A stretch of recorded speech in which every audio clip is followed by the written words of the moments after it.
January 22, 2008. 8 a.m. Manhattan. No screams. No violence. No farewell note. Just a silent apartment and a 28-year-old body on a bed. Heath Ledger was dead. Weeks before his death, he was sleeping less than 2 hours a night. At 28, while most actors were still chasing relevance, he had just completed what would become the most iconic villain performance in cinema history. So how does a man reach the absolute peak and disappear in silence the same year? In the final months of his life, Heath Ledger was sleeping less than 2 hours a night. Not occasionally. Almost every night. His body was exhausted, but his mind refused to shut down. After finishing The Dark Knight, he admitted to people close to him that the character didn't end when filming stopped. The Joker stayed. The voice stayed. The laugh stayed. Silence only made it louder. There were no parties. No scandals. No public collapse. From the outside, Heath looked focused and in control. He was still working. Still planning future projects. But weeks without real sleep slowly eroded him. Concentration slipped. Balance faded. Rest became impossible. And when rest disappears long enough, survival replaces everything else. That's when prescription medication entered his routine. Not to escape reality. Not to feel more. Just to sleep. Everything was legally prescribed. Sleeping aids. Anti-anxiety medication. Painkillers. Individually, none of them raised alarms. Together, they created a quiet danger. No warning moment. No dramatic breakdown. Just a body pushed beyond recovery. On January 22, 2008, those medications met in one exhausted system at the wrong time. No note. No evidence of intent. The death was ruled accidental. Clinically accurate. But incomplete. Because accidents rarely appear out of nowhere. So if this wasn't suicide, what was it? At what point does discipline become danger? And when obsession replaces rest, who notices before it's too late? Long before fame, long before Hollywood, the pattern was already forming. Heath Ledger grew up in Perth, Australia, far from cameras and expectations, in a childhood that looked stable but fractured early. His parents divorced when he was young. There was no scandal, no chaos, no dramatic collapse. The house simply became quieter. Heath didn't rebel. He adapted.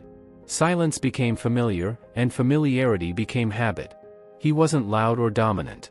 He watched more than he spoke. He learned people by observing them, not confronting them. That inward focus didn't make him fragile. It made him self-contained. But self-contained can slowly turn into isolated when there's nowhere to release what's building inside. Heath learned to manage emotion by internalizing it, by holding it in until it had somewhere safer to go. Acting became that place. Not ambition. Not attention. Refuge. Inside a role, emotions had structure. Lines had limits. Feelings had purpose. Outside a role, none of that existed. When Heath became someone else, the noise inside him softened. The world made sense for a moment. Over time, that relief stopped being temporary. It became necessary. As a teenager, he left school early. Not because of failure. Not because success was guaranteed. He left because standing still felt unbearable. Acting wasn't a career calculation. It was motion. Forward movement kept the silence manageable.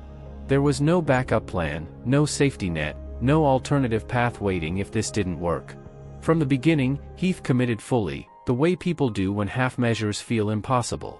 When he left Australia to pursue acting more seriously, he wasn't chasing fame. He was escaping stillness. New cities, new roles, new identities gave him focus. Each one offered temporary relief. But relief is not balance. And Heath never learned the difference. Movement replaced rest. Immersion replaced recovery. Early success didn't ground him. It sharpened him. Directors noticed his intensity. Co-stars noticed how difficult it was for him to switch off. But intensity was rewarded. Depth was praised.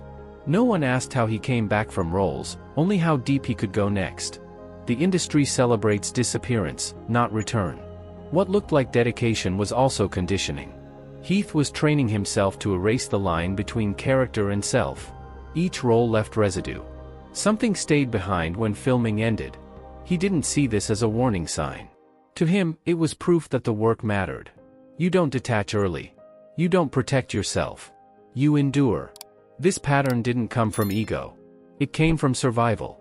Acting solved a problem for Heath long before it became a profession. It gave him direction. It gave him control.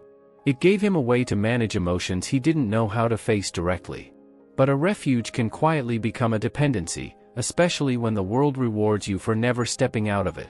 By the time fame arrived, the foundation was already set. Heath didn't build his career on versatility alone. He built it on intensity, immersion, and disappearance. Success didn't correct the imbalance. It magnified it. Bigger roles demanded deeper commitment. Deeper commitment left less space to return to himself. These were the early cracks. Not loud. Not visible. Structural. A young man who learned early that disappearing into roles worked, and never learned how to come back out. So when darker roles began to appear, when characters demanded psychological extremes instead of emotional shelter, the system that once protected him would no longer be enough. And that leaves one question hanging. If acting had been Heath Ledger's refuge since childhood, what happens when the roles stop protecting him, and start asking for everything instead? When Heath Ledger arrived in Hollywood, the industry didn't see depth. It saw potential. Marketable. Safe. Attractive. He was young, handsome, and easy to place.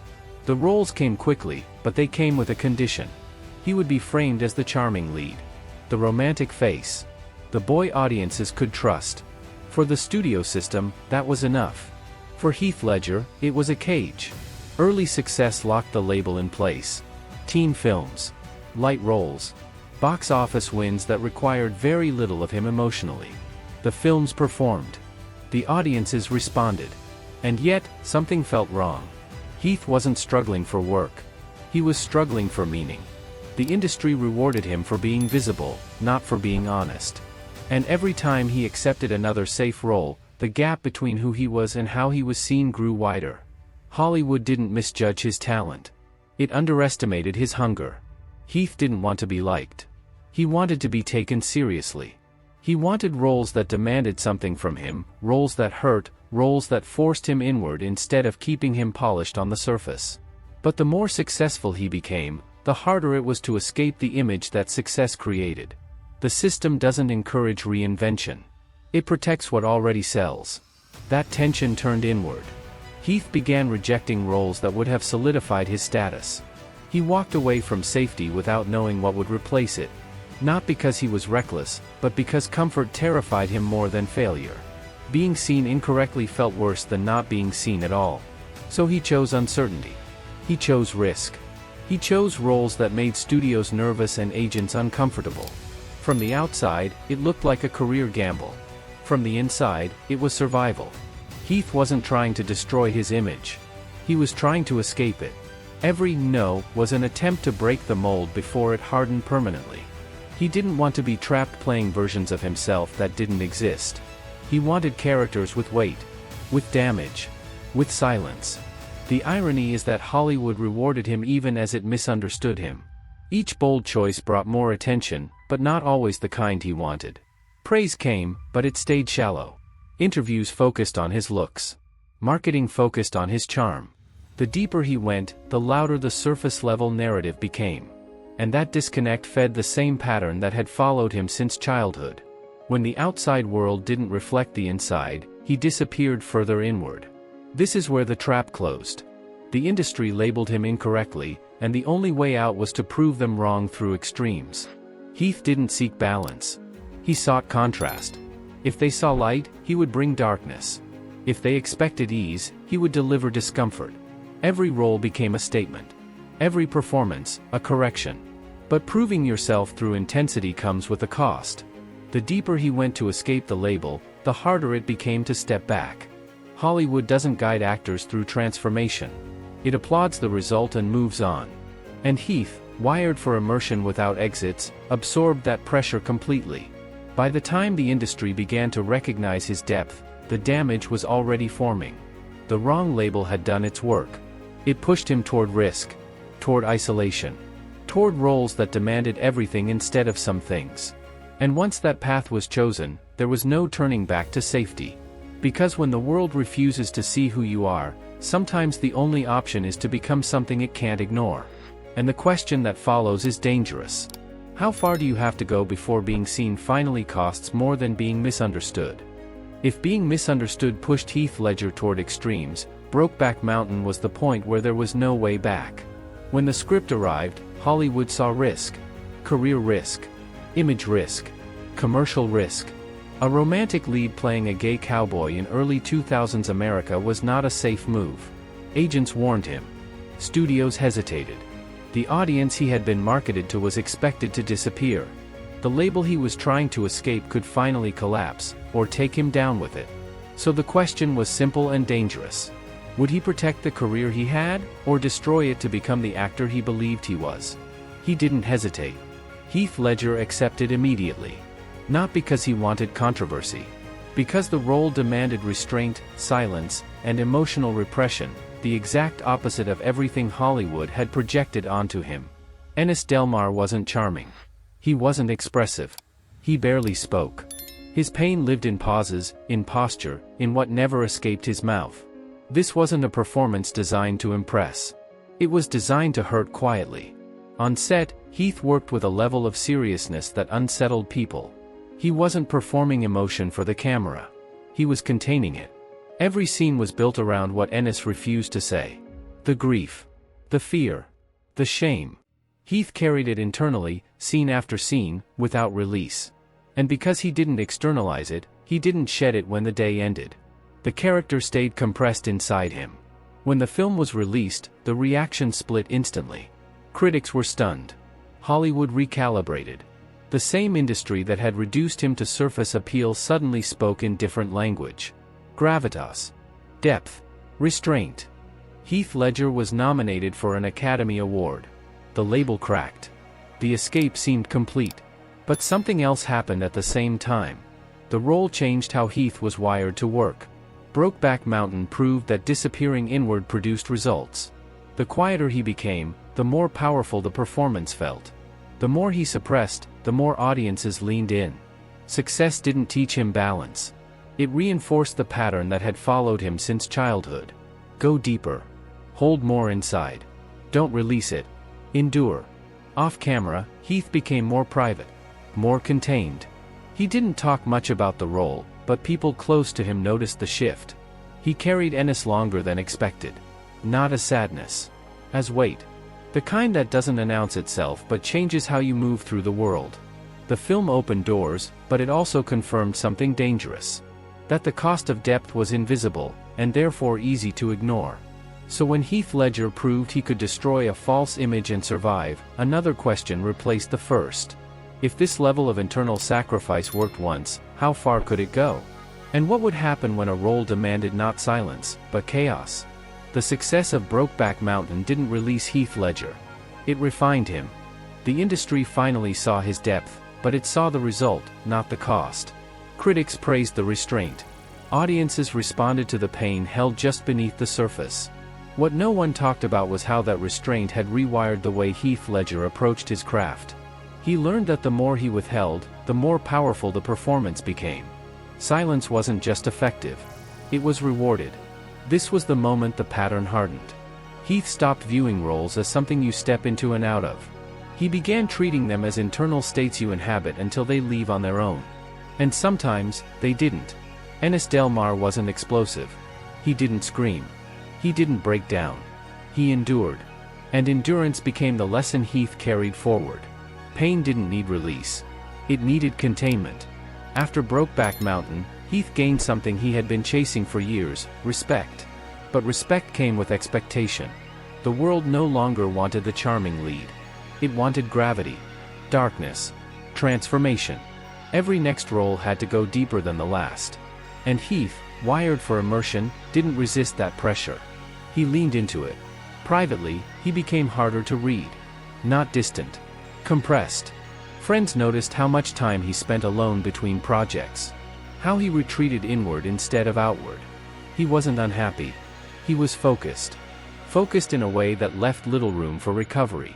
Roles no longer felt like jobs. They felt like obligations to something internal that demanded constant feeding. This is where the breaking point becomes visible in retrospect. Brokeback Mountain didn't damage Heath Ledger. It validated a dangerous truth. That going inward worked. That sacrificing comfort produced excellence. That you could disappear and be applauded for it. The film didn't push him into darkness. It taught him how effective darkness could be. So when the next opportunity arrived, one that didn't ask for restraint, but for chaos, the path was already prepared. Heath didn't need convincing to go further. He had already proven to himself that survival wasn't the priority. Truth was. Depth was. Impact was. And that brings the story to the edge of something irreversible. Because Ennis Del Mar required suppression. The next role would require explosion. Not silence, but disorder. Not pain held in, but chaos let loose. If Brokeback Mountain taught Heath how to disappear quietly, the question now was what would happen when disappearing meant losing control entirely. So the real legacy of Brokeback Mountain isn't just that it broke an image.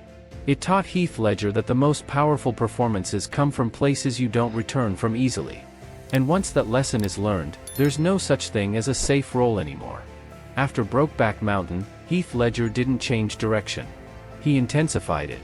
The industry finally spoke the language he wanted to hear: respect, seriousness, depth, but it also raised the stakes. From that point on, every role was expected to transform him. Not subtly. Completely. And for Heath Ledger, transformation had never been a surface exercise. It was internal, immersive, and absolute. This is where method acting stopped being a technique and became a way of functioning. Heath didn't approach roles as temporary states. He entered them as environments.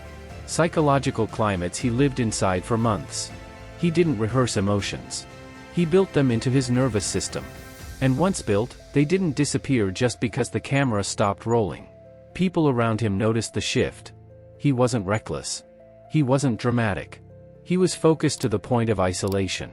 Preparation became more intense. Downtime became rare. Between projects, instead of decompressing, he stayed inward. As if stepping back into himself required more energy than he had. The line between work and identity blurred quietly, without a moment anyone could point to and say, "This is where it went wrong." Heath didn't believe in shortcuts. He believed in immersion. To him, method acting wasn't about suffering for art. It was about truth. If a character was broken, he needed to understand that break from the inside. If a character lived in fear, he needed to feel how that fear rewired behavior. He didn't simulate states of mind. He inhabited them. And the deeper he went, the less space remained for recovery. This approach brought praise. Directors admired his commitment. Co-stars spoke about his intensity. Critics celebrated the realism. No one asked what it cost.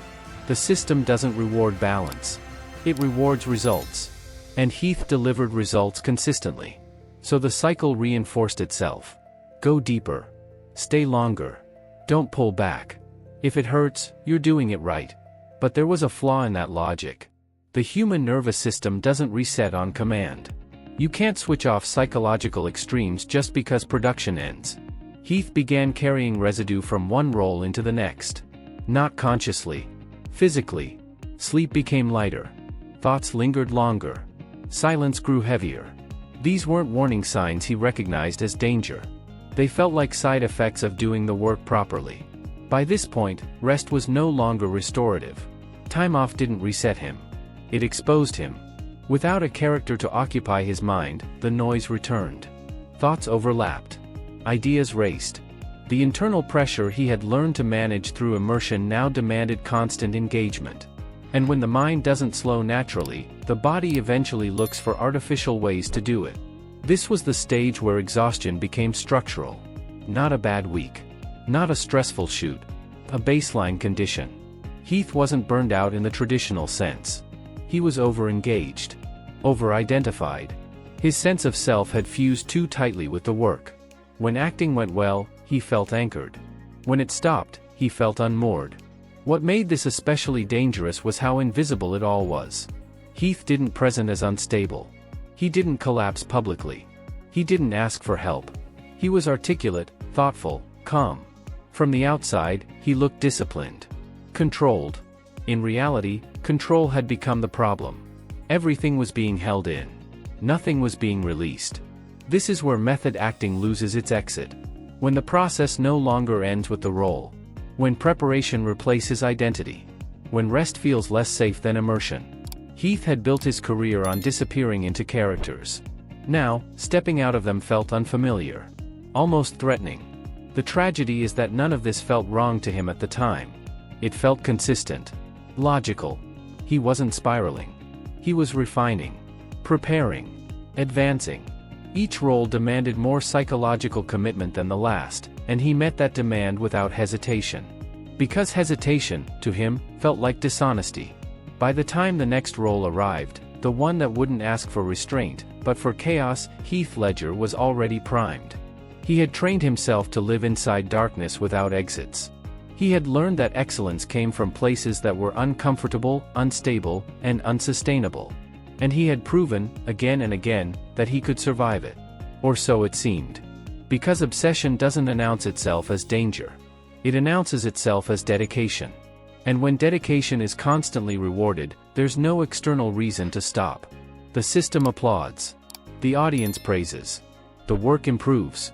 And the cost accumulates quietly, in places no one films. So when Heath stepped toward the role that would demand total psychological disorder, the question wasn't whether he was ready. The question was whether he still knew how to protect himself at all. And that leads directly to what comes next. Because the next role didn't ask him to hold pain inside. It asked him to unleash it. To embody chaos. To live without moral structure. To erase boundaries completely. And once you've trained yourself to disappear without exits, what happens when the character you step into is pure disorder? The Joker didn't arrive as a role. It arrived as a challenge. When Christopher Nolan offered Heath Ledger the part, the reaction was immediate disbelief. Fans questioned it. Studios hesitated. Critics mocked the idea before a single frame was shot. Heath Ledger, the actor known for restraint and silence, cast as the most chaotic villain in comic book history. On the surface, it looked like miscasting. In reality, it was an invitation to go further than he ever had. Heath didn't approach the Joker as a character with a backstory. He saw him as a philosophy. Disorder without motive. Violence without meaning. A man who didn't want money, power, or revenge, only proof that the world was as fragile as he believed. To play that truthfully, Heath knew he couldn't rely on technique alone. He needed to live inside it. Preparation began in isolation. Heath locked himself away for weeks before filming. No distractions. No social contact. Just notebooks, mirrors, and ideas spiraling inward. He kept a journal written from the Joker's perspective. Not plot notes. Not dialogue. Thoughts. Impulses. Fragments of cruelty and humor with no moral anchor. He wasn't designing a performance. He was constructing a mental environment and placing himself inside it. The physical transformation was only the surface. The voice. The posture. The erratic movements. Those came later. What mattered was mindset. Heath trained himself to respond as the Joker would, unpredictably, without hesitation, without empathy. That meant unlearning control. Letting go of order. Allowing impulses to surface without filtering them through comfort or safety. For an actor already wired for immersion, this was not a small step forward. It was a leap into instability. On set, the effect was immediate. Co-stars spoke about how difficult it was to anticipate him. Scenes didn't feel rehearsed. They felt volatile. Heath didn't break character easily. The Joker wasn't something he turned on for the camera. He stayed present between takes. Not performing. Existing. The line between actor and role blurred further each day. What made this especially dangerous was how effective it was. Every choice worked. Every risk translated to the screen. Nolan gave him freedom because the results demanded it. The performance wasn't just good. It was unsettling. Magnetic. Alive. And the more the Joker took shape, the more confirmation Heath received that going this deep was the right decision. But there was a cost forming beneath the surface. The Joker didn't operate with restraint. He didn't suppress emotion. He released it without consequence.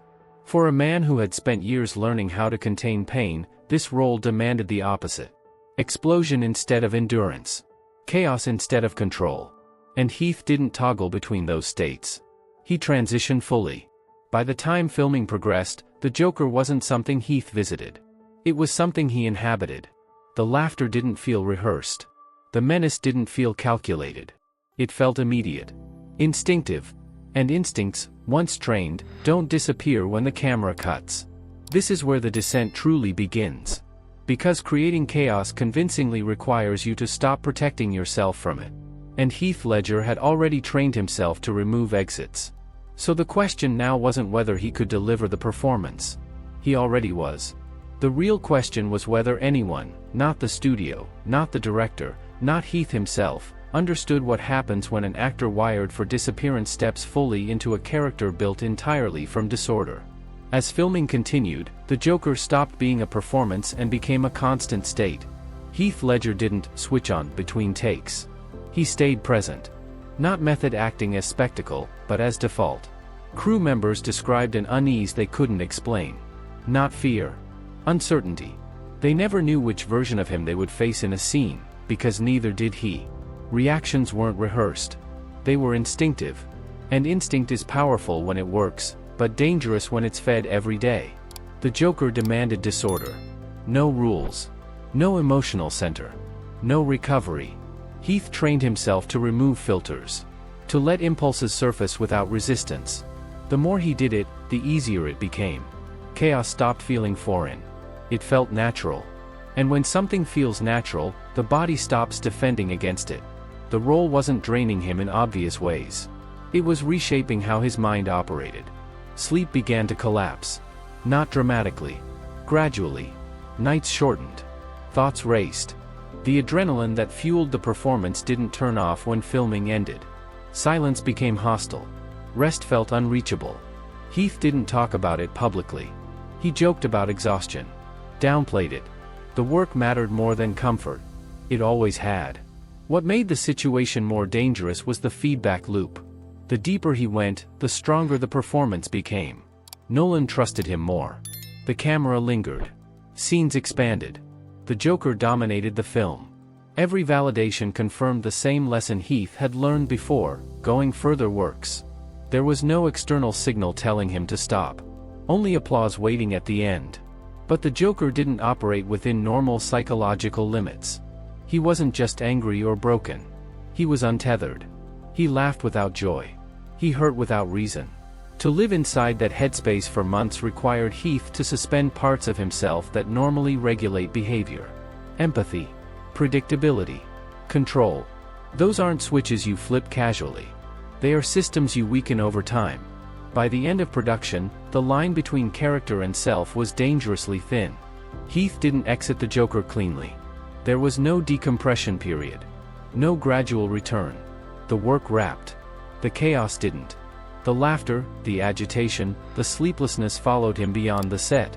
He had built a character that lived without order, and now his mind struggled to find it again.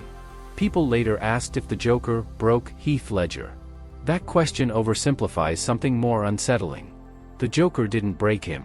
It met him at a point where his defenses were already gone. Years of immersion without exits had prepared him perfectly for a role with no boundaries. And perfection, in this case, was the problem.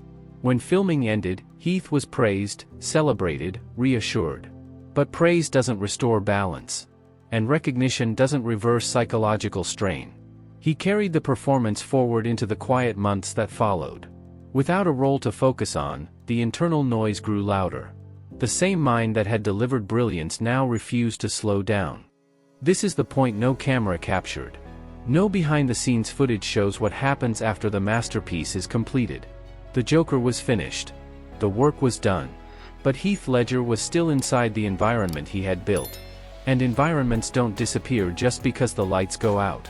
So when people later searched for a single cause, a single moment, a single mistake, they missed the truth hiding in plain sight. The descent didn't happen suddenly. It happened because everything he did worked. The performance succeeded. The method delivered. The chaos translated perfectly to the screen. And when success rewards the removal of limits, the cost is paid quietly, afterward, when there's no character left to contain what's been unleashed. When the Dark Knight wrapped, the work was finished. The chaos on screen was complete.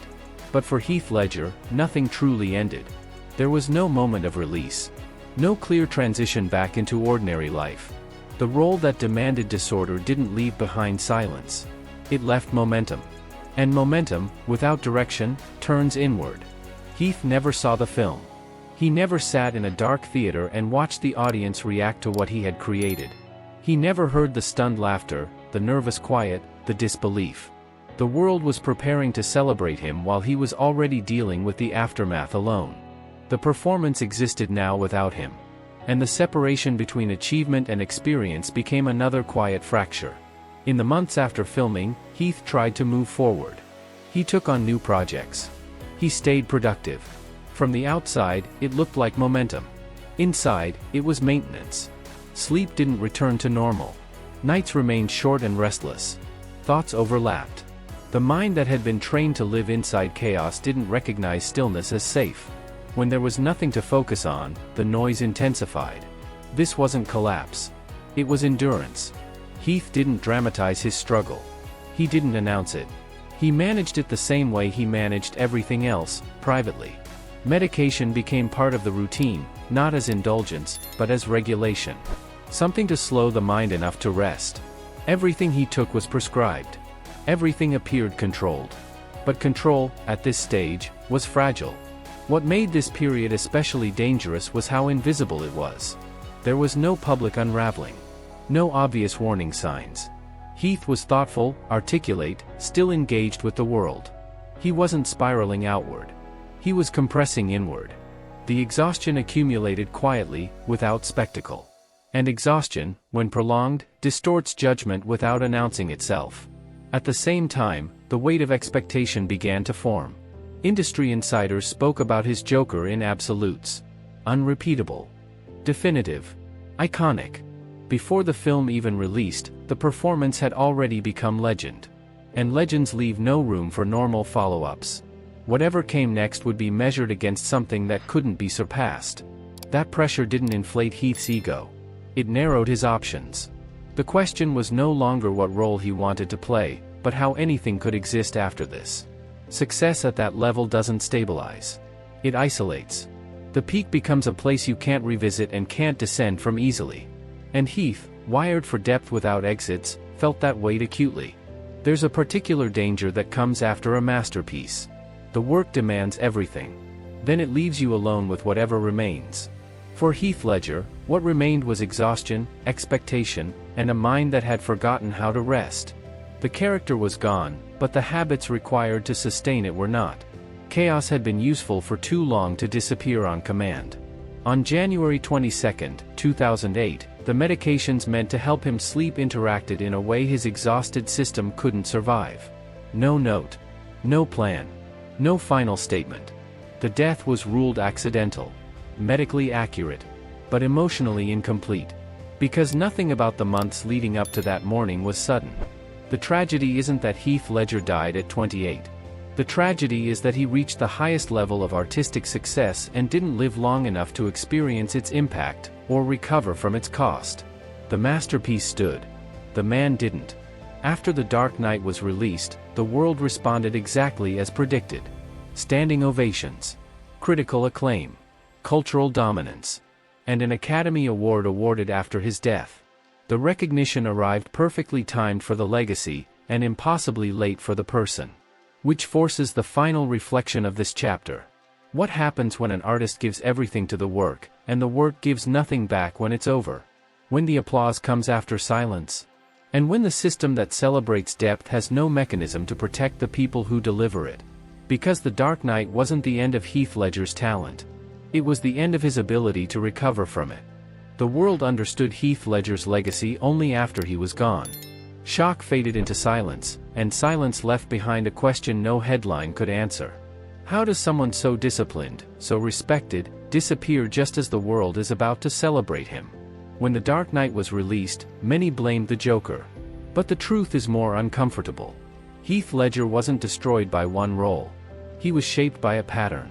A lifetime of going deeper, staying longer, and never building an exit. The Joker didn't create that habit. It exposed it. After his death, the praise arrived instantly. Universal acclaim. Standing ovations. An Academy Award he never lived to receive.